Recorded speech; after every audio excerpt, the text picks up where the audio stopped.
안녕하세요. 맛있는 코딩입니다. 이번에 보여드릴 영상은 커스텀 마우스 커서에 관련된 영상입니다. 홈페이지에 다양한 요소가 있을 때 스타일된 마우스 커서가 상황에 따라 더 좋은 유저 경험을 제공하기도 하는데요. 이번 프로젝트는 다음 사이트에서 영감을 받았습니다. 많은 웹사이트 중에서 다음 웹사이트가 기본적으로 커스텀 커서를 정석적으로 깔끔하게 잘 활용하는 것 같아 이번 프로젝트에서 함께 따라 만들어 보고자 합니다. 이미지 슬라이더 위에 마우스를 올렸을 때 프리뷰인 상태에서 클릭을 하게 되면 왼쪽으로 이동하고 넥스트인 상태에서 클릭을 하게 되면 오른쪽으로 이미지가 이동하게 됩니다. 그리고 이메일 주소 위에 마우스를 올리면 send 이메일이라는 텍스트를 표시하고 주소 위에 올리면 show map이라는 텍스트를 커서 위에 표시함으로써 직관적으로 클릭 요소에 대한 역할을 보이게 할 수 있습니다. 그리고 마우스의 색상 판정과 클릭 시 스케일 조정을 통해서 커스텀 커서의 디테일함을 조금 더 추가하였습니다. 그럼 이제 함께 만들면서 원리를 알아보겠습니다. 앞서 기본적으로 다음과 같이 구성되어 있는데요. 캐러셀이라고 가정한 디브 박스 하나, 다른 페이지 또는 사이트로 연결되는 A 태그, 그리고 이미지 박스를 만들어 놓았습니다. 마우스 커서 엘리먼트를 다음과 같이 구성했는데요. 부모 디브는 좌우상하 왔다 갔다만 해주고, 자식 디브는 마우스를 클릭하거나 특정 요소에 호버했을 때 스케일과 CSS 스타일링을 담당합니다. 우선 마우스 커서 CSS를 먼저 작업해 줄게요.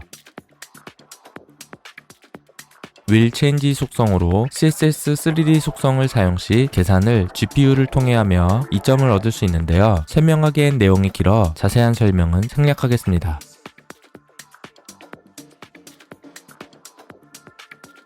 커서 스케일이라는 CSS 변수를 만들어서 미리 트랜스폼의 스케일 3D 안에서 초기화를 해줍니다.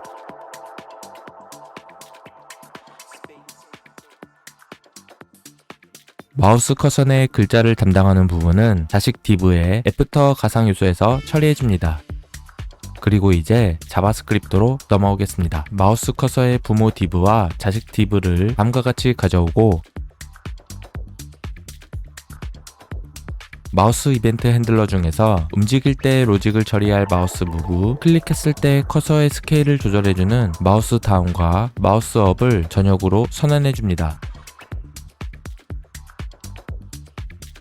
커스텀 커서가 마우스를 따라다니게 하는 것부터 작업해 보겠습니다. 이때 마우스 무브 안에 이벤트 객체 E 안에 있는 페이지 X와 페이지 Y 값을 활용할 건데요. 우선 let으로 커서 X와 커서 Y를 선언해 줍니다.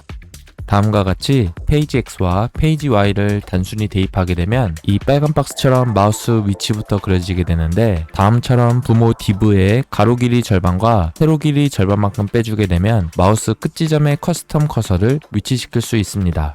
따라서 다음과 같이 선언을 해주고 이 값을 트랜슬레이트 3D 속성에 X와 Y 값으로 넣게 되면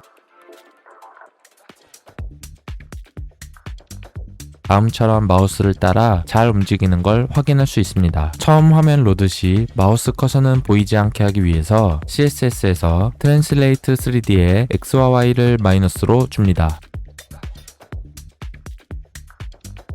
다시 돌아와서 이번엔 현재 마우스 밑에 있는 요소에 따라 스타일링을 다르게 주는 작업을 하겠습니다. 그러기 위해 각 엘리먼트에 데이터 커서라는 어트리뷰트를 만들어줍니다. 이미지 슬라이더에는 캐러셀이라고 지어주고 A 태그에는 링크라고 지어주고 이미지 태그에는 img라고 지어주겠습니다. 그리고 마우스 무브 시 해당 요소들을 스위치문을 통해서 get 어트리뷰트라는 메서드를 통해 분류하여 조건을 주면 되겠습니다. 컨솔 로그로 각각 찍어보면 다음처럼 잘 동작이 되는 걸 확인할 수 있습니다. 그런데 문제는 한 번만 인식하면 되는데 요소 내에서 움직이면 계속 스위치문이 실행되는 것을 확인할 수 있습니다. 그럼 이 쓸데없는 CPU 계산을 막기 위해 바깥에 스테이지라는 변수를 만들어주고 각각의 케이스에 스테이지 값을 정해줍니다.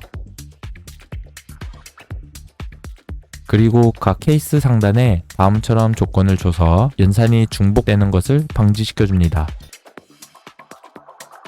그럼 콘솔 로그를 보면 다음처럼 한 요소에 한 번씩만 찍히는 것을 확인하실 수 있습니다. 이제 캐러셀 먼저 작업해 봅시다. 이미지 슬라이더에서 중심을 기준으로 왼쪽에 있을 때는 프리브, 오른쪽에 있을 때는 넥스트를 표시해 줘야 하는데요. 바깥에 캐러셀 디렉션이라는 변수를 선언해주고 X가 윈도우의 이너위스의 절반보다 작으면 왼쪽 아니면 오른쪽이니까 이렇게 값을 만들고, 아까 CSS 애프터 가상 요소에 이름을 데이터 네임으로 미리 만들어 주었으니 set attribute라는 메서드로 CSS의 애프터 가상 요소에 값을 넘겨주면 되겠습니다. 그런데 이렇게 하면 스케일 값이 작아 글씨를 제대로 확인할 수 없어 커서가 텍스트 있는 모드일 때는 스케일을 5 정도까지 키워보겠습니다. 먼저 스케일이라는 변수를 let으로 바깥에 선언해주고, 텍스트를 쓸 곳에 다음처럼 스케일 값을 5로 주고 쓰지 않을 곳에는 다시 되돌리기 위해서 1로 선언해줍니다. 그리고 아까 CSS에 만든 커서 스케일이라는 CSS 변수에 스케일 값을 넘겨줍니다. 그럼 다음처럼 캐러셀과 링크 위에 있을 때는 스케일 값이 적절히 커져 텍스트를 잘 확인할 수 있습니다. 그런데 애프터 가상 요소의 데이터 네임이란 텍스트를 캐러셀에만 넣었기 때문에 이렇게 다른 요소에 마우스를 올려도 글씨가 남아있는데요. 그럼 나머지 케이스일 때도 글씨를 넣거나 빼주도록 합시다.